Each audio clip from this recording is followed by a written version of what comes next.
First reason వచ్చేసి ప్రతి ఒక్కరు బెనిఫిషియరీ పొందున్నాడు. దాదాపు 66 లక్షల మంది పెన్షన్ తీసుకుంటున్నారు. 40 లక్షల మంది పైగా మిగతా లబ్ధి చెందుతున్నారు. ఇది అమ్మ ఒడి కావచ్చు, లేకపోతే ఇంకోటి కావచ్చు.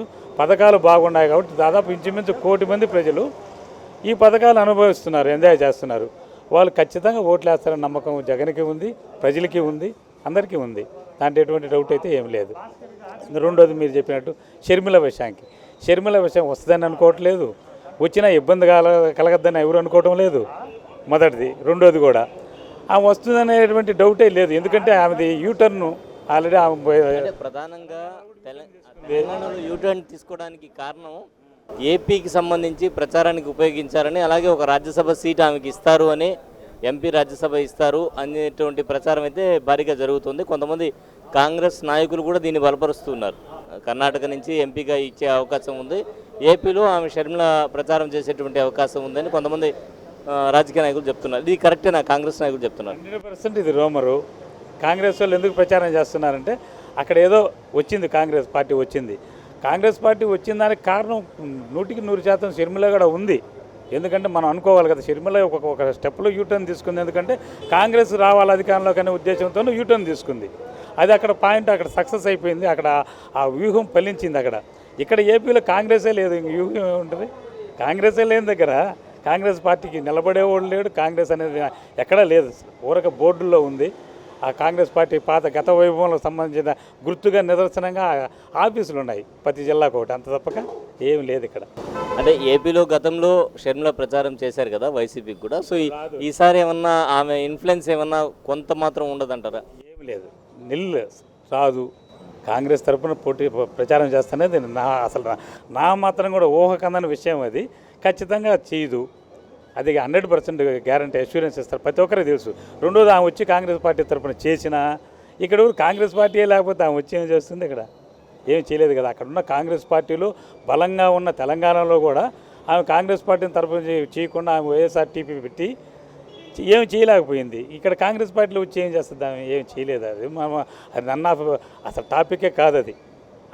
అది ఊహకందని విషయం, తగింది కూడా కాదు అది. అందువల్ల దాంట్లో ఏమి డిస్కషన్ లేదు. అలాగే ఇక తీసుకుంటే జనసేన తెలుగుదేశం కలిసి వస్తున్నాయి కదా, సో ఇది ఏ విధంగా ప్రభావం చూపేటువంటి అవకాశం ఉంది? అది మాటల్లో ఇప్పుడు మా ప్రత్యక్షంగా మన నెల్లూరులో అయితే మీరు కూడా చూసుండొచ్చు, ప్రజలందరూ గమనిస్తూనే ఉన్నారు. నెల్లూరులో జనసేన తరపు తిరిగే వాళ్ళు ఎవరంటే చిన్న పిల్లలు, కొద్దిగా ఎంగేజ్మెంట్గా ఆయన ఏదో తీస్తాను, పొడుస్తాను, నరకతా అంటే ఎవరికైనా ఉత్సాహం ఉంటుంది. జనాలు ఆలోచించే వ్యక్తి, ఒక పరిణితి చెందిన మన మనసు ఆలోచించిన వ్యక్తి 50 సంవత్సరాల తర్వాత ఆలోచిస్తాడు. వాళ్ళకి ఇవన్నీ చాలా అసభ్యంగాను, చాలా వల్గర్గాను వాళ్ళు చేసే బిహేవియర్, నలుగురికి ఎక్కి బైక్ పోవడం, నేను జనసేన అని చెప్పుకోవడం, దానికి స్టిక్కర్ జనసేనదే ఉంటుంది.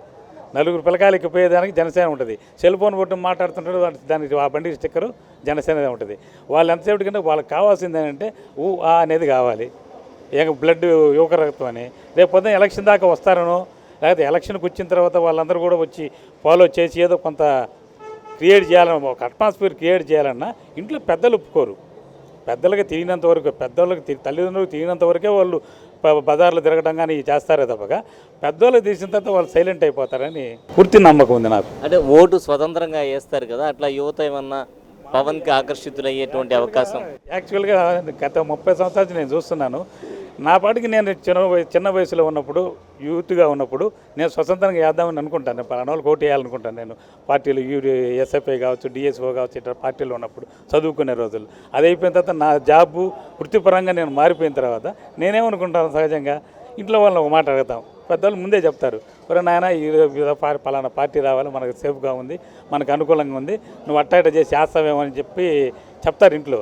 చెప్పినప్పుడు వాడు మనస్సాక్షికి కాదని, ఇంట్లో వాళ్ళు చెప్పిందే అని కూడా కాదని ఓటు వేయరనుకుంటున్నాను నేను. ఎందుకు అట్లాగానే వేసేటట్టుంటే ఎవరు ఊహకందకుండా విజయాలు కొన్ని వచ్చుండేవి. వాస్తవంగా ప్రతి ఇంట్లో ఒక యూత్ ఉంటాడు, ఓటు అతను మనసాక్షి ప్రకారం అతను ఏదో యంగ్ బ్లడ్ లెక్కన వేసుంటే అనుకున్న పార్టీలు వచ్చుండేవి కాదని అనుకోవడం.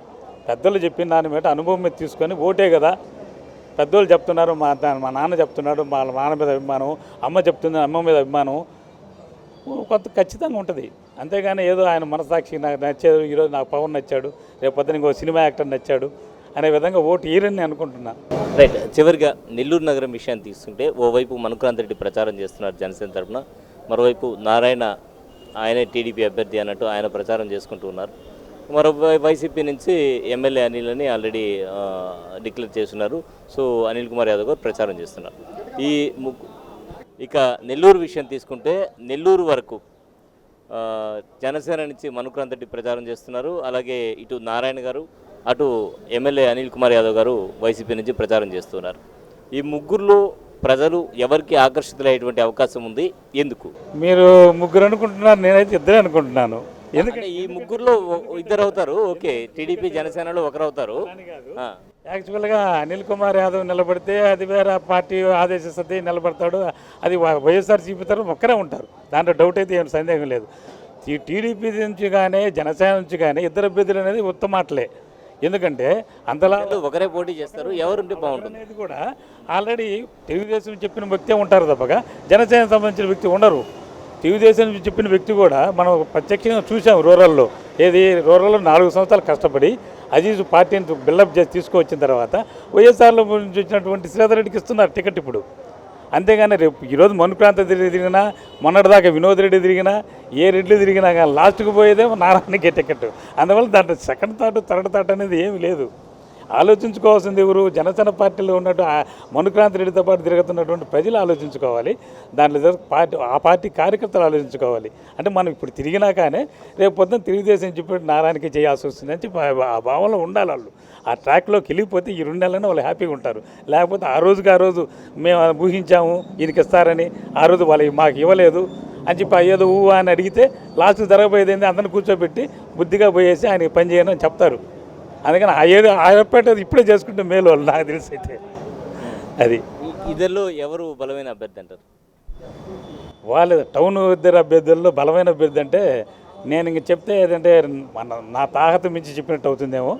వాస్తవంగా నేను ఒక పార్టీలో ఉండని ఒక నాయకుడిగా పనిచేస్తుంది, ఏదైనా అనుభవం ఒక ఇదిగా ఉంటుంది. యంగ్ డైనమిక్ లీడర్ ఎవరన్నా ఉన్నారంటే అనిల్, దాంట్లో ఏం డౌట్ కూడా ఏం లేదు. ఈ రోజుకైనా ఫాలోయింగు, ఆ రోజుకైనా ఫాలోయింగు, ఏది చెప్పదలుచుకుని నిర్భయంగా చెప్పడం కానీ ఏదైనా ఉంటుంది. నారాయణ గురించి చెప్పాల్సి వచ్చినప్పుడు విమర్శ వద్దో లేకపోతే ఇంకొకటి మన తాగ సరిపోద్దో లేదో నాకైతే తెలియదు. కానీ అసలు విద్యా వ్యవస్థను ఈ దేశంలో మన ఇండియాలో విద్యా వ్యవస్థను బస్టు పట్టించింది ఎవరంటే నారాయణ ఒకడే. ఎందుకు ఆ విధంగా చెప్తున్నానంటే నేను కూడా నారాయణ దగ్గర చదువుకున్నాను. నేను ఇంటర్మీడియట్లో ఉన్నప్పుడు కూడా ఆ రోజు ఉండే ఫీజులకి ఈ రోజు ఉండే ఫీజులు కట్టలేక చాలామంది ఆత్మహత్యలు చేసుకున్న సందర్భాలు చాలా ఉన్నాయి. కేవలం మనం అనుకుంటాం నారాయణ వల్ల విద్యాభ్యాస అందరూ కొన్ని వందల మంది బాగుపడుతున్నారు, కొన్ని వందల మందికి ఎంప్లాయ్మెంట్ ఇచ్చాడు మనం అనుకుంటాం వాస్తవంగా. కానీ దాని వెనక ఎటువంటి మాఫియా ఉందంటే ప్రతి ఒక్కడు వాడికి 10th క్లాస్లో 9% వచ్చింది, 10% వచ్చింది అని అంటే ఈ పక్కన నుండి చదివిలోని పిల్లలు కూడా మా ఊరిని తీసుకుపోయి నారాయణలో జరిపిద్దాం అనుకుంటారు. వాళ్ళు అప్పులు చేస్తారు, అప్పులు గట్లకి ఇల్లు అమ్ముకుంటారు, ఆస్తులు అమ్ముకొని ఇల్లు అమ్ముకొని లాస్ట్కి బెకారయ్యి ఆటోకు పోయిన వాళ్ళు చాలామంది రైతులు, చాలామంది పల్లెల నుంచి వచ్చి ఇక్కడ పిల్లలను చదివించుకుందాం వచ్చిన వాళ్ళు చాలామంది ఈరోజు కూడా బాధపడిన సందర్భాలు చాలా ఉన్నాయి, పక్కనే ఉన్నాయి.